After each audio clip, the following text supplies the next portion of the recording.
नमस्कार मित्रों, आज पुनः हम बात करेंगे कंट्रोल शीट के बारे में और विस्तार से जानेंगे कि कंट्रोल शीट को भरने के लिए और हमें किन चीज़ों की ज़रूरत पड़ती है और किन चीज़ों का हमको ध्यान रखने की ज़रूरत पड़ेगी।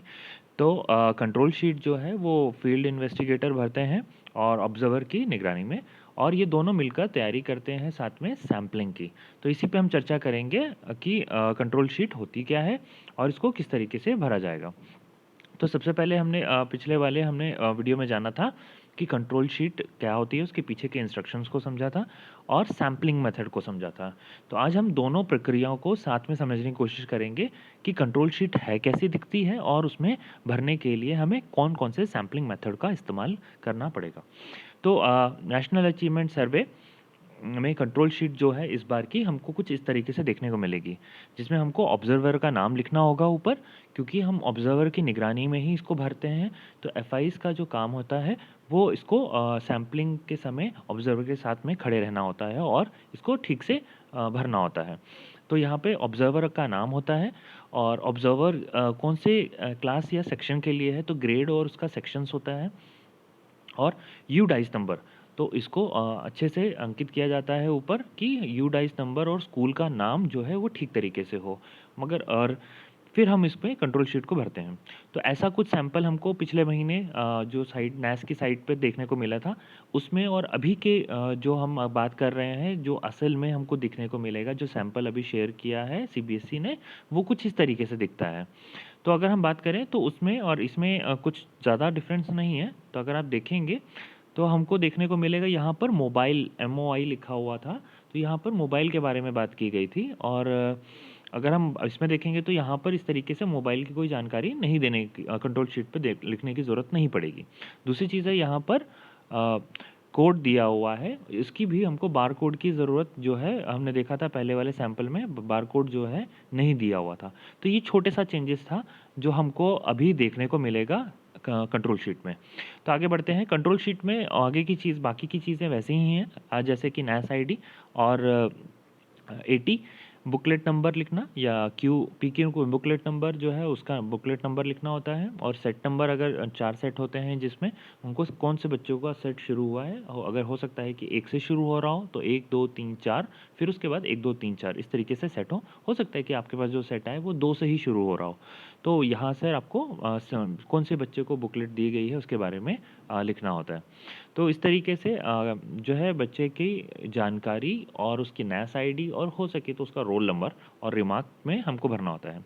तो भरने का तरीका यह है, नैस आईडी कुछ विशेष आईडी नहीं है। जो भी बच्चा इस कंट्रोल शीट में पहला होगा उसको हम 1 मानेंगे और उसका सिटिंग अरेंजमेंट पहला होगा, है ना? तो इसको हम नैस आईडी बोलते हैं। तो अगर हम इसी में चर्चा करें तो नैस आईडी के बाद हमको ये एक सीक्वेंस में लिखना होता है, इसमें कोई गैप नहीं होना चाहिए। अगर कोई बच्चा एब्सेंट है तो हम उसको सैंपल में नहीं लेते हैं, मगर उसका यहाँ पर सीक्वेंस वो बच्चे होंगे जो हमारे एग्ज़ाम में बैठ रहे हैं 30। तो इसी तरीके से भरते चले जाएंगे और आखिरी जो होगा वो 30 होगा। तो ये बच्चे जो हैं इनको हम नैस आईडी देते हैं। पहले 1 घंटे में हम बच्चों का जो बच्चे स्कूल के अंदर प्रेज़ेंट होते हैं, उन लोगों को हम बच्चों की लिस्ट बनाते हैं और उनको हर बच्चे को एक नंबर दे देते हैं। तो उसी को हम बोलते हैं नैस आईडी। अब ये नंबर कैसे देता है, आगे प्रक्रिया में हम समझेंगे। दूसरी चीज़ है इस कंट्रोल शीट में भरने की, जिसको आप पहले भी भर सकते हैं, जो है एटी। आपके पास जो मटीरियल आएगा, मटीरियल के अंदर एटी यानी कि असेसमेंट टेक्स्ट बुकलेट होती है, पीक्यू पीपल क्वेश्चनियर्स होते हैं। क्वेश्चनियर्स इस एटी के बाद में भरे जाते हैं, मगर आप बच्चे के लिए अलग से ही सब एक साथ पे उसको निकाल सकते हैं। तो आप जब शीट बना रहे हैं तब आप उसके जो सीक्वेंस है उसी ऑर्डर में आप 30 तक सीक्वेंस में लिख सकते हैं, है ना? तो वो जनरली सारे जो हैं आपको सीक्वेंस में मिलेंगे। तो आप देख लें सीक्वेंस आपका जो है वो इसी सीक्वेंस में हो, जिससे कि 30 आखिरी जो है अंतिम उससे मैच कर जाए। हो सकता है कि वो 1 के बजाय किसी और नंबर से शुरू हो रहा हो। तो हमने माना कि 1 2 3 इस तरीके से शुरू हो रहा है और 30 तक जा रहा है। तो 341001, 341002, 341003 इस तरीके से ये सीक्वेंस में 30 तक जा रहा है। इसी तरीके से आप बच्चे को जो देने वाला पीक्यू है, उसका भी आप इसमें कंट्रोल शीट के ऊपर जो ऑब्जर्वर है वो लिख लेता है ना? कि ये इस बच्चे को हमने 80 ये देंगे, तो उसके बाद जब ये 80 खत्म हो जाएगा, असेसमेंट टेस्ट खत्म होगा, उसके बाद हम इसको पीक्यू देंगे। तो पीक्यू के भी आप नंबर पहले से ही इस पे लिख सकते हैं, जिस बच्चे को आपको देना है। अब बारी आती है सेट की। तो जो आपका सेट नंबर है वो 80 पे लिखा होता है, पीक्यू पे कोई सेट नहीं होता। तो जो भी सेट है 1, 2, 3, 4 वो आपको मिलेगा उसके असेसमेंट टेस्ट बुकलेट के ऊपर, है ना? और ये 4 के बाद फिर से आपको जो बच्चा है उसको 5वें बच्चे को फिर से आपको फर्स्ट सेट देना पड़ेगा 1, 2, 3, 4, 5। तो इसी तरीके से आप सेट, तो जैसे ही 5वां बच्चा आएगा फिर से उसको 1 मिल जाएगा। तो इसी तरीके से उसका सेटिंग अरेंजमेंट है जिससे कि उसके आगे वाला और उसके बाजू वाले बच्चे को सेट सेम ना मिल पाए, है ना? तो उनको अलग-अलग सेट मिलते हैं। अब बात आती है अब बच्चे का नाम कहाँ से आएगा? इस कॉलम में नाम की ज़रूरत पड़ेगी। तो बच्चे का नाम अगर हमें चाहिए तो उसके लिए हमें बच्चे के लिए सैंपलिंग करनी पड़ेगी, जिसके बारे में हमने बात की थी। कौन-सा बच्चा उसमें पहले होगा, किस बच्चे का नाम हमारे इसमें लिस्ट में पहला आएगा, तो इसके लिए सैंपलिंग की ज़रूरत पड़ती है। अगर हम बात करें, अगर बच्चे हमारे 30 हैं या 30 से कम हैं, तो हमें किसी भी प्रकार की कोई सैंपलिंग करने की ज़रूरत नहीं पड़ती है, जैसे कि हमारे सीबीएसई और नेस की वेबसाइट पर लिखा हुआ है। तो इंस्ट्रक्शन देखेंगे तो हमको पता चलेगा कि 30 बच्चों का जो है नेस का सर्वे होगा किसी पर्टिकुलर ग्रेड के लिए। तो अगर 30 से कम बच्चे हैं तो हमें कोई सैंपलिंग करने की ज़रूरत नहीं पड़ेगी। तो वो सारे बच्चे एलिजिबल हैं उस क्लास में बैठने के लिए। तो आप जो भी उनका रजिस्टर मंगाएँ और जो भी उनका ऑर्डर में नाम है 1, 2, 3, 4, 5 उन्हीं ऑर्डर में आप उनको बिठा सकते हैं। तो बात करते हैं चिट मेथड की ज़रूरत हमको कब पड़ेगी, क्योंकि हमको चिट निकालनी पड़ती है। उसके लिए चिट निकालने के लिए आपके पास जो मौजूदा सामग्री है, कंट्रोल शीट के साथ तो आपके पास एक और चीज़ होना बहुत ज़रूरी है, वो है अटेंडेंस रजिस्टर। उसी से आप उस बच्चे का असली जो नाम है वो सही तरीके से आप इसमें अंकित कर पाएँगे। साथ ही साथ उसका रोल नंबर की भी आपको ज़रूरत पड़ेगी, तो वो भी आप रजिस्टर से ही लिख के इसमें भर पाएँगे। तो अगर हम बात करें हमको किस-किस की ज़रूरत पड़ेगी, तो हमने अभी पहले जो है एनएस आईडी बच्चे को दे दी, बच्चा उसी आईडी पर बैठेगा, ये हमने सुनिश्चित कर लिया। हमारे पास एटीज़ जो है हमको मटीरियल जो मिला है उसके हमने बुकलेट नंबर लिख लिए।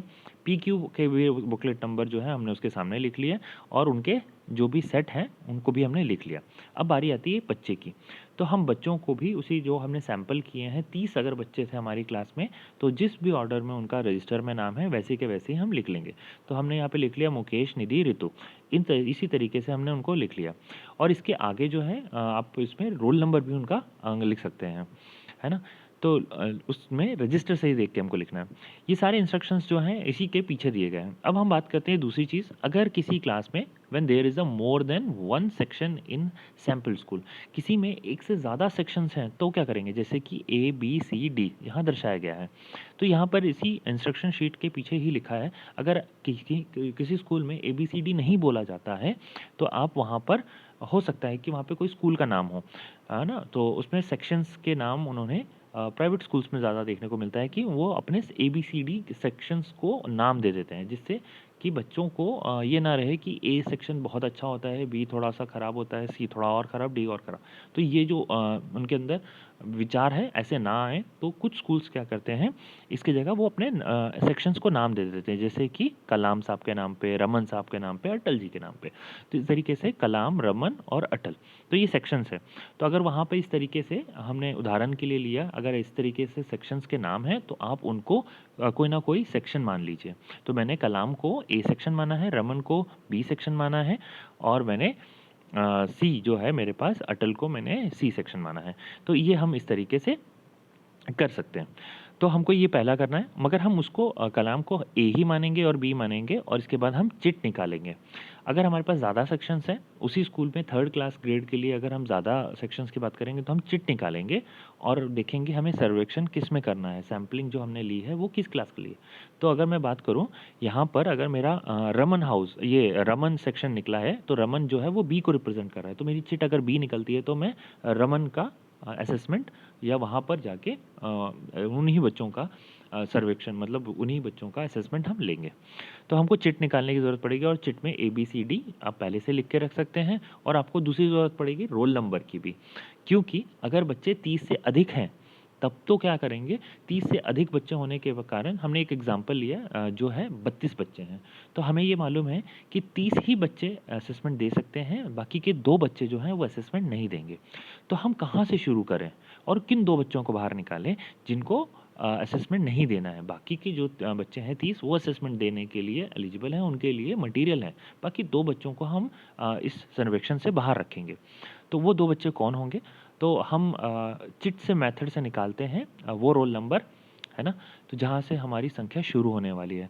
तो अगर मेरा 7 निकला तो 7वाँ 7th roll number 8th 9th 10th 11th इस तरीके से सारे बच्चे देंगे एग्ज़ाम। कब तक? जब तक बच्चे जो हैं 30 ना हो जाएँ। तो 30 के बाद संख्या फिर से मुझे कहाँ से लेनी, 32 के बाद क्लास में 32 बच्चे हैं तो संख्या वापस कहाँ से आ जाएगी? 1 और 2 पे आ जाएगी।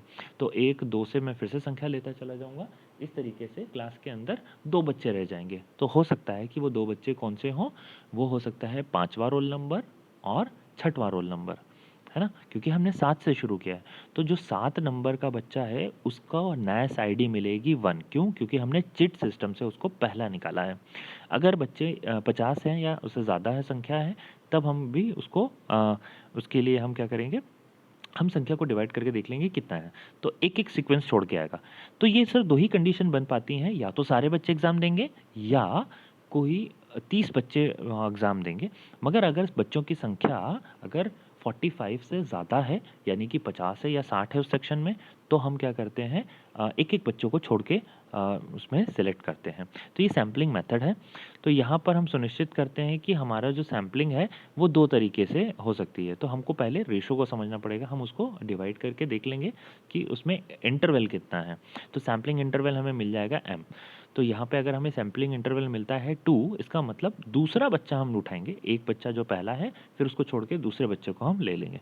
ये तभी ज़रूरत पड़ेगी जब संख्या बहुत ज़्यादा है, 50 के ऊपर होंगी, तभी हमको इसकी ज़रूरत पड़ेगी, है ना? अब बात करते हैं, अब हम दूसरी ज़रूरत पड़ेगी चिट की। अब हमको ज़रूरत पड़ेगी हमने एक-एक बच्चा छोड़ के तो लेंगे, मगर कहाँ से शुरुआत की जाए? पहला बच्चा कौन होगा जो NAS आईडी में होगा?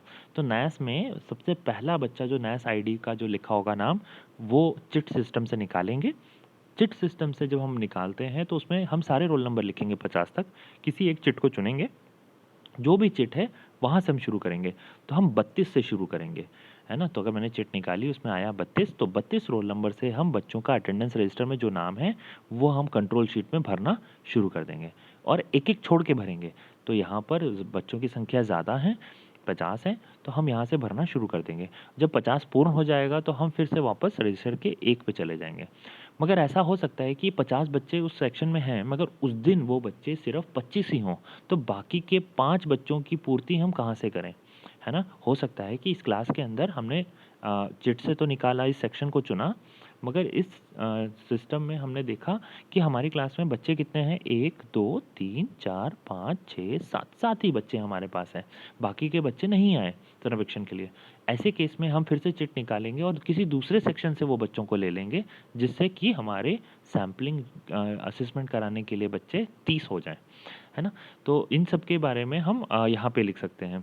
तो यहाँ पर रोल नंबर हो सकता है कि फिर से आपको सैंपलिंग NAS आईडी तो सबकी अलग-अलग होगी 30 बच्चों की, और उनके पास बुकलेट नंबर भी अलग होंगे, PQ भी अलग होंगे और सेट सब बच्चों को अलग-अलग मिलेंगे, है ना? मगर हो सकता है कि जब हम दूसरी क्लास में जाएँ तो वहाँ पर भी हो सकता है कि रितु शर्मा उस क्लास की भी हो, और तो हम इसीलिए उसके सामने लिखेंगे रोल नंबर, है ना? तो उसका जो भी रोल नंबर होगा वो लिखेंगे। हो सकता है कि इस एक ही क्लास के अंदर उसके बच्चे के 2 नाम हों, अलग-अलग बच्चे पढ़ते हों, उनके सेम नाम हों। तो उस केस में भी हम उसमें उसके जो रजिस्टर में रोल नंबर है उसको अंकित करेंगे। तो होप ये आपको अच्छे से समझ में आया होगा, सैंपलिंग कैसे की जाती है और साथ में कंट्रोल शीट में हमको लिखने के लिए नाम कब ज़रूरत पड़ेगी। तो ये जो है आपका थंब रूल है कि आपको सबसे पहले चिट से सेक्शन चुनना है, और अगर ज़्यादा बच्चे हैं तो उनका चुनाव भी हम चिट से करेंगे। तो चिट मेथड से ही यहाँ पे सैंपलिंग की जा रही है। अगले हम वीडियो में बताना चाहेंगे कि पीपल क्वेश्चनेयर कैसा होता है, क्या होता है। तो 2021 का पीपल क्वेश्चनेयर कैसा दिखता है और क्या-क्या इंस्ट्रक्शंस हमको बच्चों को बताने होते हैं कि क्या-क्या भरना है और क्या चीज़ हमको खुद भरनी होती है। मगर आप यहाँ देखेंगे तो ये जो पीपल क्वेश्चनेयर है ये एफआईज़ भरते हैं, फील्ड इन्वेस्टिगेटर्स भरते हैं। तो ऐसा हमें कुछ देखने को मिलेगा, हम अगले वीडियो में इस पे चर्चा करेंगे। तो नोटिफ़िकेशन पाने के लिए सब्सक्राइब करें इस चैनल को। थैंक यू, धन्यवाद।